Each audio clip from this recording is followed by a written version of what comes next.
Lips पर lipstick नहीं fungus लगा रही हो। ये ग्रीन स्पॉट्स डिजाइन नहीं है, मोल्ड है बहन। पुरानी हो गई हूँ मैं, मुझे फेंको। छी, ये गंदी उंगली सीधा मेरे मुंह पे। अब मैं मेकअप पैलेट नहीं जर्म्स का घर हूँ। पिंपल आएगा बड़ा वाला, गारंटी है मेरी। कभी धोया है मुझे, अंदर मोल्ड उग रहा है। गालों पर जो सिस्टिक एक्ने है ना, वो मेरी वजह से है।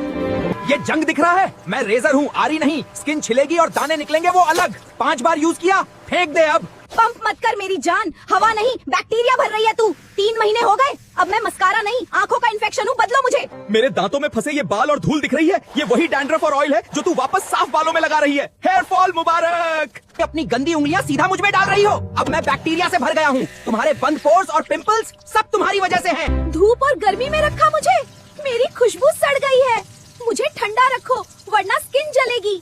अपनी उस दोस्त को टैग करो जिसका मेकअप स्पॉन्ज हमेशा गंदा रहता है। और कमेंट में सच सच बताना, लास्ट टाइम अपने ब्रश कब धोए थे। झूठ मत बोलना।